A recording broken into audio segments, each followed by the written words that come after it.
Hola, ¿qué tal? Soy César David Aguirre Gutiérrez.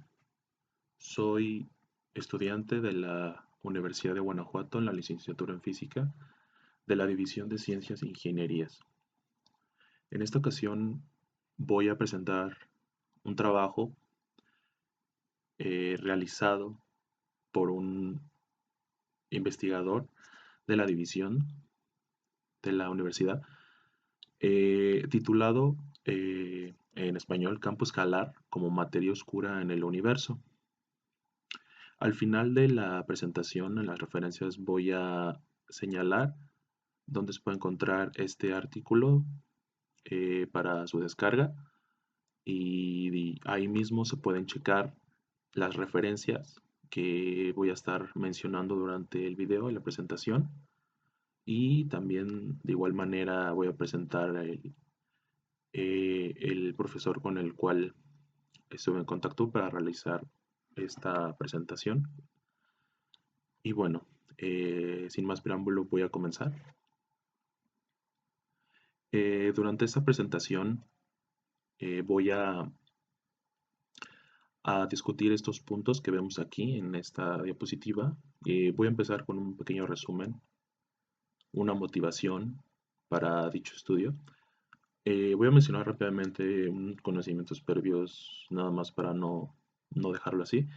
Después voy a continuar con una pequeña introducción y después de ahí eh, entrar de lleno en lo que es este trabajo de investigación, que básicamente va a consistir en ver las ecuaciones con un campo escalar y potencial escalar, ver el redshift y distancia lumínica, potencial del campo escalar y posteriormente resultados, conclusiones. Entonces, vamos a iniciar con el resumen. Y bueno, en este trabajo se investigó la hipótesis de que el campo escalar es la materia oscura y la energía oscura en el cosmos, que comprende aproximadamente el 95% del universo. Se mostró que esta hipótesis explica bastante bien las observaciones recientes sobre supernovas de tipo 1A. Entonces, voy a dar una pequeña motivación. Y bueno, una de las preguntas tal vez más interesantes y más controversiales en la ciencia es cuál es la naturaleza de la materia que compone el universo. Entonces, hasta la fecha, después de mucho esfuerzo en tratar de responder esta pregunta, la verdad es que todavía no hay una respuesta concluyente al 100% de toda la materia que compone el universo. Entonces, tenemos observaciones recientes que nos indican que aproximadamente el 95% de la materia en el universo es de naturaleza no bariónica. A esto se refiere a que solo el 5% de la materia en el universo es bariónica. Eso quiere decir el modelo estándar de las partículas elementales. O sea, todo lo que hasta ahora conocemos, interacciones, en realidad solo conocemos el 5% de todo el universo entero. Entonces, bueno, ahora estamos convencidos de la existencia de una materia exótica, le llamamos así, que es no bariónica y que domina la estructura del universo. Por su naturaleza, pues hasta ahora es un enigma para todos nosotros. Entonces, en las observaciones recientes que tenemos de la relación luminosidad-desplazamiento al rojo o redshift de supernovas 1A, sugieren que las galaxias distantes se mueven más lentamente de lo que predice la ley de Hubble. Es decir, una expansión acelerada del universo parece sostenerse, parece ser válida. Bueno, además también las mediciones de la radiación de fondo cósmica y el espectro de potencias de masas también sugieren que el universo tiene el valor preferido a esta omega sub 0 igual a 1, que es simplemente la suma de todos los parámetros de densidad que individualmente deben dar la suma igual a 1. Entonces, un poquito más adelante voy a mencionar los diferentes parámetros. Y bueno, también debería de existir una especie de materia antigravitacional, digamos, perdida, que posee una presión negativa, que de esta ecuación de estado que podemos ver aquí, donde P sobre ρ, que es la presión sobre la densidad, debe ser igual a una cantidad omega, que debe ser a fuerzas negativa. Entonces que esta cantidad debe superar las enormes fuerzas gravitacionales entre galaxias. Otro punto que quiero remarcar es que la interacción con el resto de la materia debería ser muy débil para pasar desapercibida a nivel del sistema solar. Esto quiere decir que para poder tener evidencia de materia oscura, pues debemos ver a regiones más grandes eh, como las observaciones que tenemos a nivel de galaxias. Y bueno, esas observaciones están sin duda entre los descubrimientos más importantes de finales del siglo pasado, del siglo XX, y dieron lugar a la idea de que las componentes del universo son materia y energía del vacío. Como les comentaba, este parámetro de densidad, omega sub 0, debe ser igual a la suma entre el parámetro de densidad de la materia más un parámetro de densidad lambda, sublambda, que este viene siendo el parámetro de densidad de la energía oscura.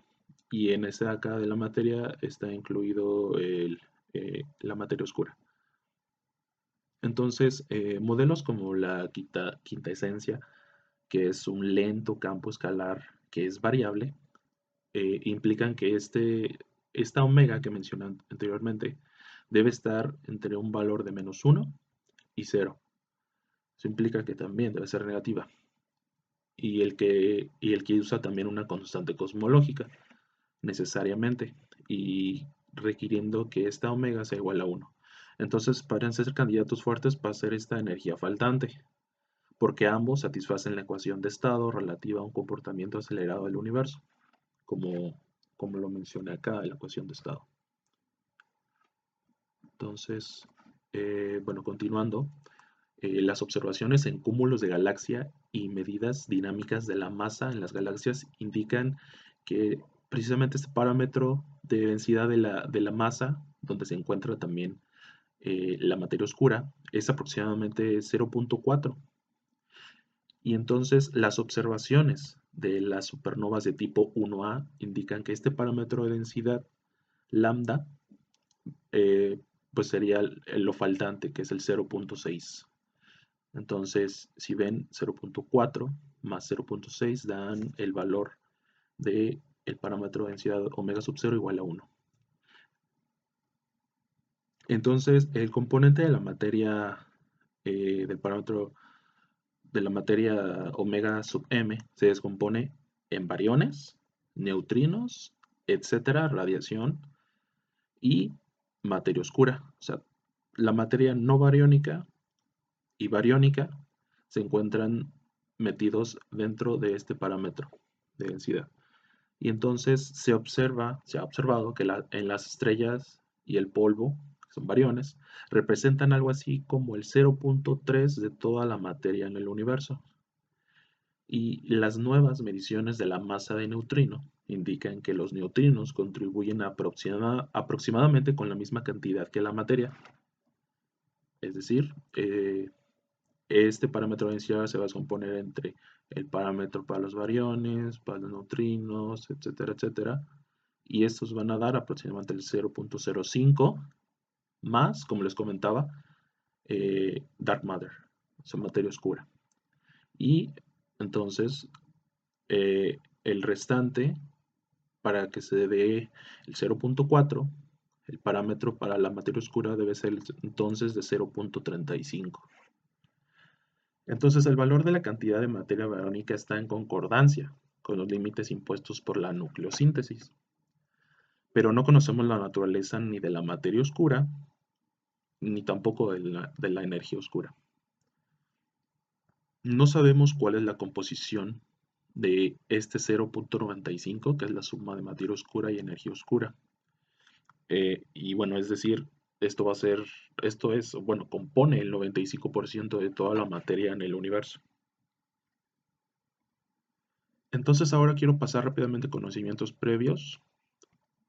Y bueno, para el trabajo, para este trabajo de investigación, Eh, Se necesitan mm, de manera básica algunos conceptos de análisis tensorial, relatividad general, no mucho, pero de astronomía, algunas definiciones, términos básicos, pero sobre todo lo remarco aquí de cosmología física, cosmología moderna.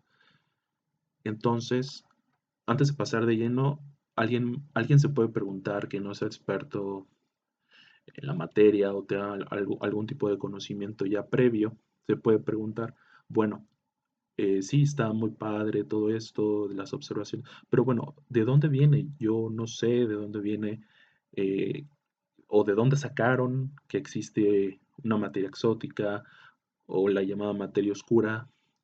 Entonces, alguien se puede preguntar eso, pero aquí muestro, de hecho, este pequeño figura la saqué de un libro muy famoso de mecánica clásica, es del libro de Marion Thornton, que se usa generalmente en la licenciatura de mecánica clásica, mecánica analítica, en la cual está en el apartado de, creo que el capítulo 5 de gravitación, en el cual menciona un poco de cómo los astrofísicos se dieron cuenta de una materia faltante al observar las galaxias en rotación, las curvas de galaxias en rotación.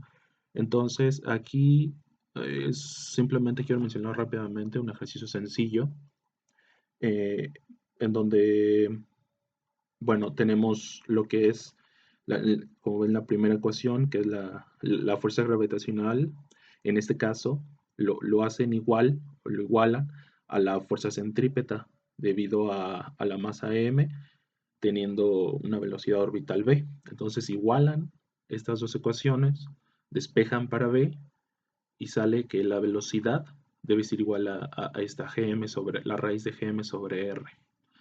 Entonces, en la línea punteada se ve, es el gráfico de cómo iría esta gráfica eh, con esa dependencia de 1 sobre la raíz de r, como aquí se muestra en la diapositiva. La línea sólida son las observaciones que se han hecho en estas galaxias. Entonces, como vemos, se parece un poco al principio, pero después empieza totalmente a ser diferente.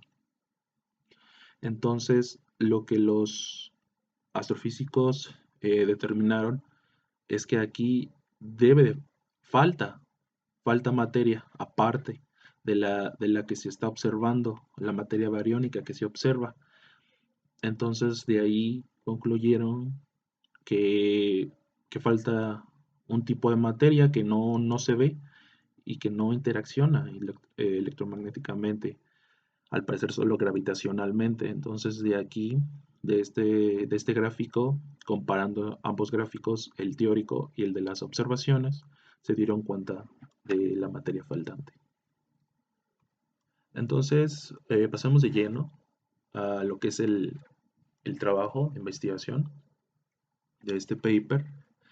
Y bueno, voy a mencionar un poco de introducción y quiero recalcar que dos trabajos previos a este, que de hecho se mencionan para quien lo guste checar en las referencias del paper que mencioné hasta el final, se mostró que el campo escalar es un fuerte candidato para hacer la materia oscura en las galaxias espirales. Y bueno, aquí usamos simplemente esa hipótesis de que el campo escalar es la materia oscura en las galaxias. Y se pudo reproducir el perfil de las curvas de rotación, como les mencionaba, de las estrellas que giran alrededor de las galaxias espirales.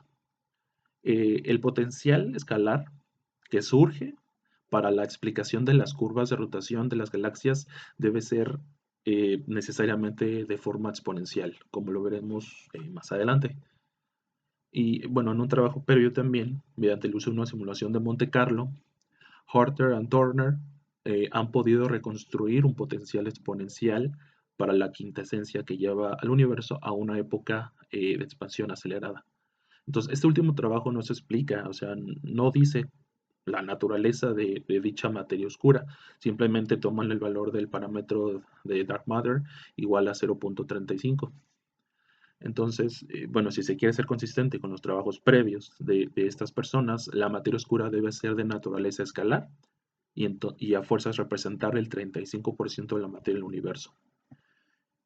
Y bueno, a grosso modo, en ese trabajo se muestra que la hipótesis de que el campo escalar es la materia oscura y la energía oscura del universo es consistente con las observaciones que se tienen de supernovas de tipo 1A y podría explicar que el campo escalar es la materia dominante en el universo, determinando su estructura a un nivel cosmológico y galáctico.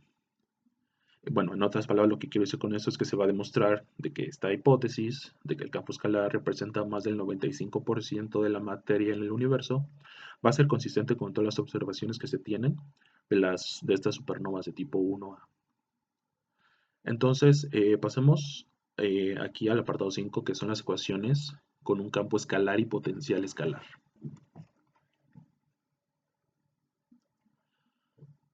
Bueno, aquí vamos a asumir en este trabajo que el universo es homogéneo isotrópico por el principio cosmológico y por lo que comenzamos con la métrica Friedman-Robertson-Walker, que bueno, tal vez eh, los que están viendo este video, pues conozcan la forma de esta métrica, donde tenemos esta parte temporal y la parte espacial pues está multiplicado por el factor de escala al cuadrado y bueno, simplemente ya aquí todo este bicho que tenemos aquí adentro de los paréntesis.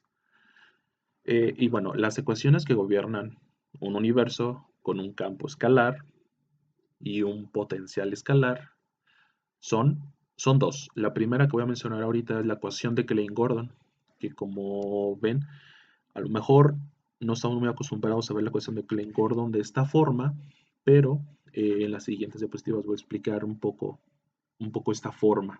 Donde tenemos esta phi 2 puntos más 3, el factor de escala punto sobre el factor de escala, phi punto más esta derivada del potencial respecto de phi igual a 0.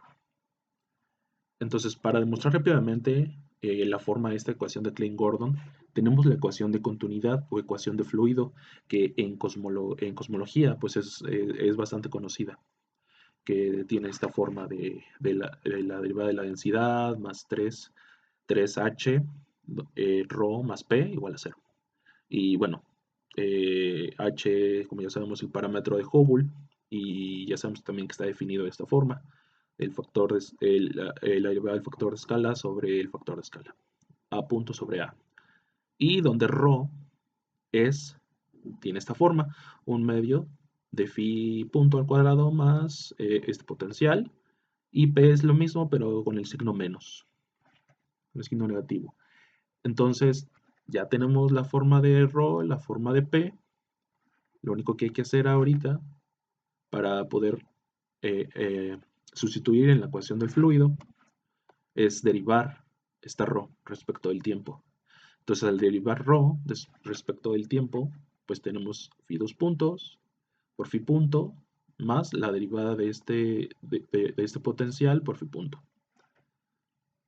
Entonces, sustituyendo las cuatro componentes de la ecuación de estado, obtenemos exactamente la ecuación 2. Como ven, la ecuación aquí de Klein-Gordon. Si simplemente sustituimos lo que ya tenemos, pues obtenemos la forma aquí de la ecuación de Klein-Gordon que les mencionaba, que está en la ecuación 2. Entonces, la segunda ecuación, como les contaba, son dos. La siguiente ecuación es la ecuación de Friedman, también es una ecuación muy conocida en cosmología, en el cual pues tiene esta forma, que es a punto sobre a al cuadrado, más k sobre el factor de escala al cuadrado. Esta k es simplemente el término de curvatura. Va a ser igual a capa 0 sobre 3 por rho más rho sub phi, perdón. Estas dos simplemente pues, es la suma de las densidades que tenemos como dice aquí, la densidad de los bariones, más neutrinos, radiación, etcétera. Y la rho sub phi, pues como ya vimos, está definido de esta forma, que es la densidad del campo escalar. Entonces aquí tenemos suma de dos densidades. Y capa cero, pues simplemente se nombró el 8πg, por simplicidad. Entonces, escribimos las ecuaciones de campo 2 y 3 en una forma más conveniente. Para ello, para reescribir estas formas de una mejor forma, perdón, para reescribir estas dos ecuaciones de una mejor forma, vamos a definir una función f de a, tal que el potencial de psi de a va a ser igual a una función f de a sobre el factor de escala elevado a la potencia 6. Entonces, para esto, para reescribir estas ecuaciones de una forma más conveniente, vamos a hacer un cambio de variable, que lo vamos a llamar d eta es igual a dt sobre a la 3. Entonces, si derivamos el campo escalar respecto del tiempo, eh, vamos a obtener esta regla de la cadena, de eta sobre dt es igual a d phi sobre d eta, va a ser igual a 1 sobre el factor de escala elevado a la 3. Simplemente es sustituir este cambio de variable como lo propusimos por de phi sobre d eta. Entonces, phi dos puntos va a tener esta forma que aparece aquí. Y entonces, de la ecuación de campo 2, me regreso rápidamente, que la ecuación de Klein-Gordon, vamos a poder encontrar una primera integral que va a tener esta forma, como podemos observar aquí, que esto simplemente se obtuvo gracias a este cambio de variable. Entonces, C simplemente es una constante de integración. Entonces, cuando el factor de escala es considerado como la variable independiente, o sea, la A, es posible integrar las ecuaciones de campo hasta cuadraturas. Entonces, de la ecuación 3, como ya vimos, obtenemos esta forma para la integral, y de la ecuación 4 podemos obtener esta otra forma. Aquí es la ecuación de Klein-Gordon, simplemente puesto de una forma más conveniente. Entonces, vamos a pasar a lo que es el redshift y distancia lumínica. Y bueno, antes de pasar un poco más de lleno a la redshift y distancia lumínica, simplemente quiero recalcar que pues, las medidas de la distancia cósmica, como la distancia de luminosidad, la distancia lumínica y la distancia de tamaño angular, dependen pues sensiblemente de la curvatura espacial y de la dinámica de expansión de los modelos, y bueno, en consecuencia de las densidades actuales de los diversos componentes de energía, como ya los hemos mencionado, y sus ecuaciones de estado. Entonces, por esta razón, la relación magnitud-desplazamiento al rojo para velas estándar distantes y la relación tamaño angular desplazamiento al rojo para varillas de medición estándar distantes, que se han propuesto como pruebas potenciales para modelos cosmológicos, y pues juegan un papel crucial en la determinación de parámetros cosmológicos.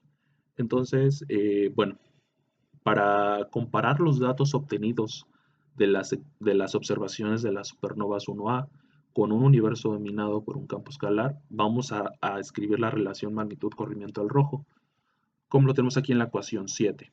Entonces, esta relación de magnitud-corrimiento al rojo va a tener estos dos términos, donde D mayúscula sub L va a ser igual a H0 por D minúscula L, y esta dl es la distancia lumínica constante de Hubble libre, como tenemos aquí la H0 es la constante de Hubble libre, y esta m sub b simplemente es igual a m sub b menos 5 logaritmo de H0 más 25.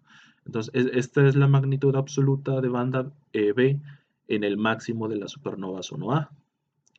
También constante de Hubble libre, porque aquí tenemos esta H0. Entonces, la distancia lumínica de L que vemos aquí depende del modelo con el que estamos trabajando. En este caso, Friedman Robertson Walker.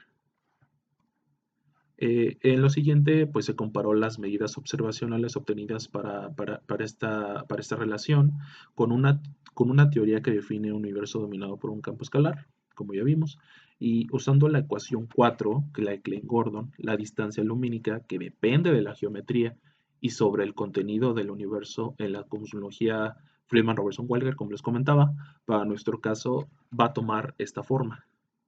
Como vemos, esta distancia lumínica depende del redshift, del parámetro de estos parámetros de densidades bariónicos, del parámetro de densidad del campo escalar y este parámetro de Hubble H0. Y bueno, va a tener esta forma. Y donde este último término que está en raíz está expandido, como se ven aquí, esta ecuación bastante larga, ecuación 9. Pero bueno, y también esta función sin R va a tomar estos valores dependiendo para cada valor de K. En nuestro caso va a ser K igual a 0, porque estamos suponiendo que es un universo plano, por eso K igual a 0. Y como les comentaba, donde I es la etiqueta para bariones, neutrinos, radiación, etcétera. Con la ecuación de estado, bueno, ya sabemos que esta P sub I, presión es igual a esta omega I por rho sub I para cada componente, o sea, la etiqueta I para cada componente. Entonces, si reescalamos A sub 0, el factor de escala, al valor actual igual a 1, entonces X tiene que ser igual a A. Pero entonces nosotros ya sabemos que A se define como 1 sobre 1 más Z, donde Z es el déficit o corrimiento al rojo.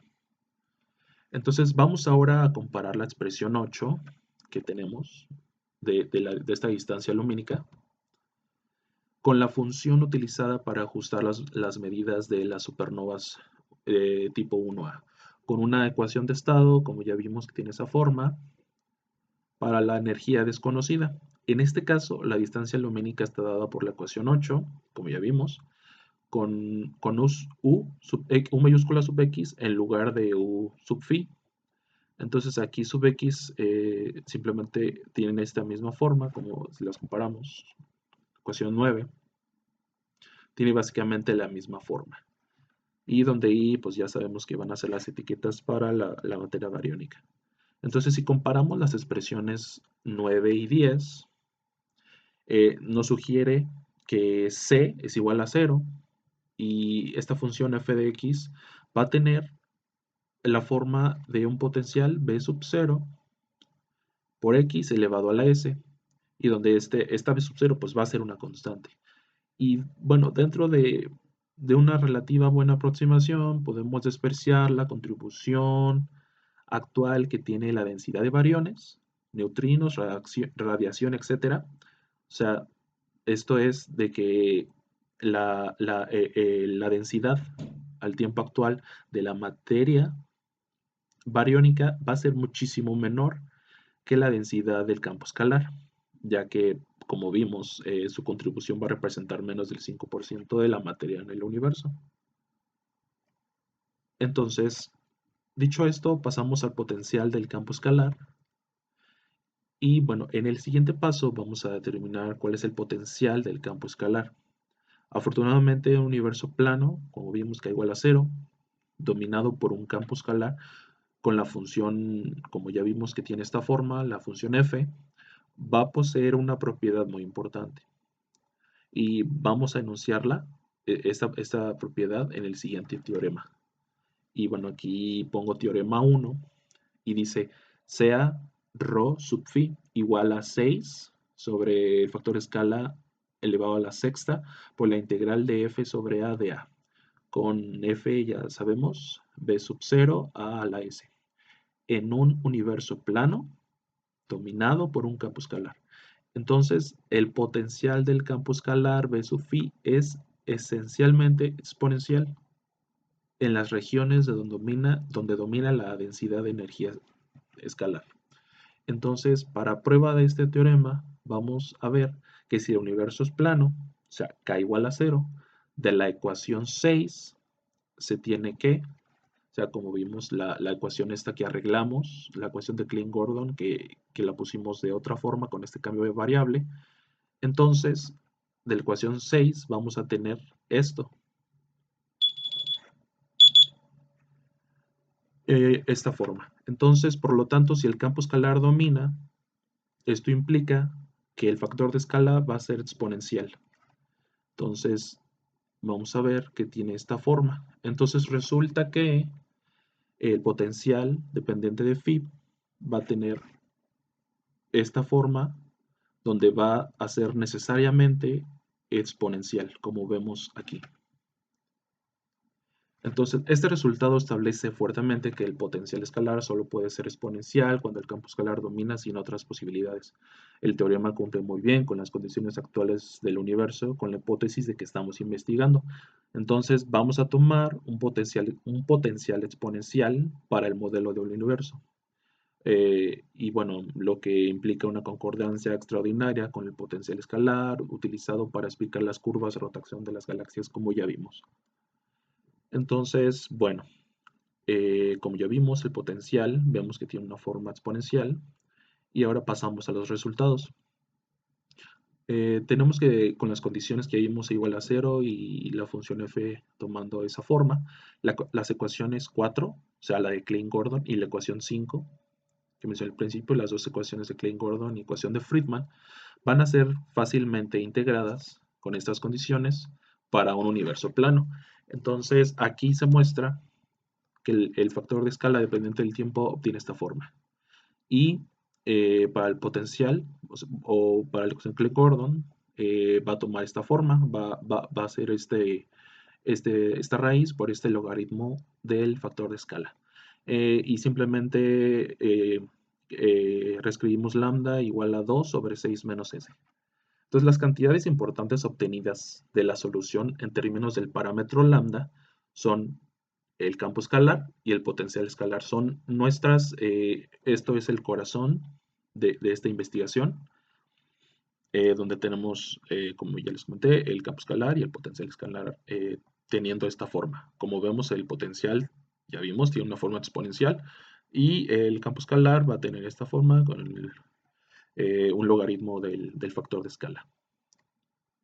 Entonces, la densidad de energía del campo escalar vemos que toma esta forma. O sea, la densidad del campo escalar es igual a esta densidad del campo escalar actual por el factor de escala elevado a menos 2 sobre esta lambda que definimos. Y a su vez, la densidad actual del campo escalar es igual a 6 b sub 0 entre 6 menos 2 sobre lambda. La ecuación de estado del campo escalar simplemente es reescribir o sustituir lo que es P y ρ y nos da este valor de la omega sub phi. Y ese es el resultado para nuestra ecuación de estado para un campo escalar, reitero. Entonces, bueno, nosotros sabemos que el factor de escala, el A de t, se define de esta forma, donde está t sobre t sub 0 a la lambda, y sabemos que t simplemente es una constante de normalización. El parámetro de Hubble, también por la literatura, vemos que se reescribe como h igual a punto sobre a, o lambda por t a la menos 1. Y el parámetro de aceleración, también definido en la literatura, es q igual a menos a 2 puntos sobre a punto al cuadrado por a, o igual a menos está lambda menos 1 sobre lambda. Esta ecuación la vamos a ver un poquito más adelante, donde vamos a calcular un parámetro de desaceleración. Entonces, de acuerdo con la solución 12 y 13, la expresión para la distancia lumínica ahora va a ser simplemente las soluciones que obtuvimos para el campo escalar y potencial escalar las sustituimos en la distancia lumínica que teníamos más atrás y nos van a dar esta ecuación 14. Ahora la distancia lumínica va a tener esta forma y donde vemos que esta omega sub phi es igual a 1 menos s sobre 3 y se ha rescalado el factor de escala tiempo actual igual a 1 y para lambda diferente de 1 porque vemos si lambda ponemos aquí igual a 1 esta cosa se nos indetermina. Entonces, ajustando la ecuación 14 que acabamos de obtener, esta distancia lumínica, con los resultados o los datos de las supernovas 1A, aquí pongo entre corchetes 2 y 14 porque ustedes pueden ir, si gustan, a las referencias del paper que voy a indicar al final. el paper de ese trabajo y pueden ir a estas dos referencias y encontrarlos. Entonces se encuentra que esta lambda, perdón, es igual a 1.83 y este potencial, o esta V sub 0, es igual a 0.78 por esta ρ sub c, que es la densidad crítica. Eh, y también la densidad del campo escalar es igual a 0.95 por la densidad crítica, y la densidad crítica vemos que tiene este valor. Entonces, aquí podemos ver la gráfica donde es un ajuste de la solución obtenida para el valor de lambda, y vemos que, bueno, estos puntos negros representan los datos observacionales, y la línea sólida significa esta relación magnitud-redshift, como ya vemos aquí, que es la línea sólida graficada aquí. Entonces vemos que se ajusta muy bien con los datos obtenidos, y bueno, es un resultado importante esta gráfica en este diagrama de Hubble.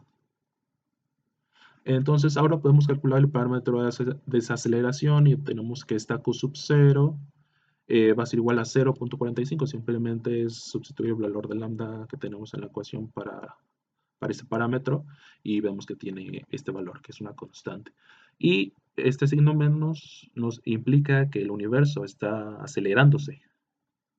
Y bueno, para la densidad del campo escalar se obtiene que esta ρ sub phi es igual a 0.95 por la densidad crítica por el factor de escala a la menos 1.09. Y para su ecuación de estado obtenemos este otro valor. Entonces, de acuerdo a la referencia 5, de igual manera en el paper, en la referencia 5 del paper, para un campo escalar con ecuación de estado omega igual a menos 2 tercios y phi, perdón, y el parámetro de densidad del campo escalar arriba de 0.8, es concluido que el campo escalar se ajusta a todas las observaciones requeridas, como ya vimos. Y por otro lado, si usamos el H0, que también es un H0 que se obtiene de una teoría de un campo escalar dominante en el universo de principio a fin, tiene este valor de 70 de este parámetro de Hubble. Entonces se encuentra que si usamos este parámetro de Hubble para calcular la edad del universo, nos da 25.6 por 10 a la 9 años. Entonces supera muchísimo a lo que ya se tiene estimado de la edad del universo, que en vez de ser 25 es 14. 14 por 10 a la 9. Entonces este parámetro de Hubble lo vamos a despreciar en el modelo, porque este no es el real, el verdadero parámetro de Hubble. Entonces voy a pasar a las conclusiones rápidamente.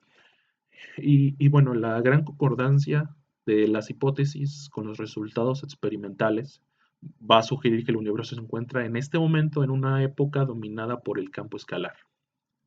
Y bueno, esto nos permite especular sobre el comportamiento del universo para desplazamientos hacia el rojo o a redshift z igual a 1, que de misma manera va a estar restringido por las observaciones de las supernovas tipo 1A. Entonces se observa que los resultados no implican que el universo haya estado dominado por un campo escalar durante toda su evolución. Como ya sabemos, al principio del universo, el campo escalar no era dominante, sino era dominante la materia bariónica. Entonces, precisamente, este modelo acepta la posibilidad de un universo dominado por radiación o materia antes de la época que se ha analizado. Entonces, para dibujar una historia completa del universo se consideran los periodos de radiación y las eras dominadas por la materia, como les comentaba al inicio del universo.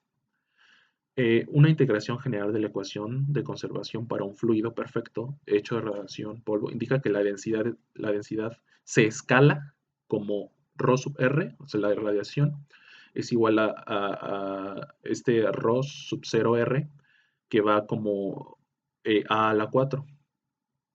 Eh, con la densidad de materia igual va a depender de este factor escala, pero a la 3. Radiación a la 4 y materia a la 3. Y bueno, con esta ρ sub r definida como 10 a la menos 5, la densidad crítica.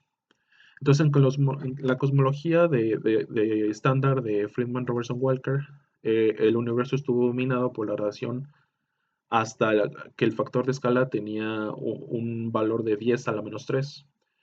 El momento en que la densidad de la radiación fue igual a la densidad de la materia.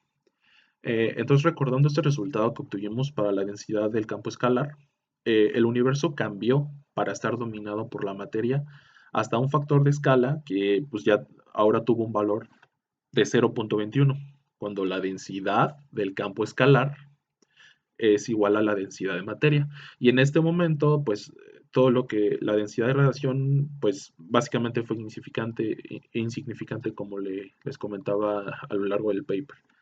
Entonces, esto corresponde a un corrimiento al rojo de Z igual a 3.7. Y bueno, desde ese momento, a partir de ese redshift, de 3.7, hace aproximadamente 14 por 10 a la 9 años para este modelo, que es básicamente la edad del universo, el campo escalar comenzó a dominar la expansión del universo y entra en su fase de aceleración real, que incluye la mayor parte de la historia del universo, como les comento. Entonces preguntamos si el campo escalar es el responsable de la formación de estructura también. Y entonces, de acuerdo a la referencia 15 en el paper, la formación de galaxias pues comenzó con algunos desplazamientos al rojo de aproximadamente 4.5 a 2, justo cuando el campo escalar comenzó a ser importante y comenzó a tener relevancia.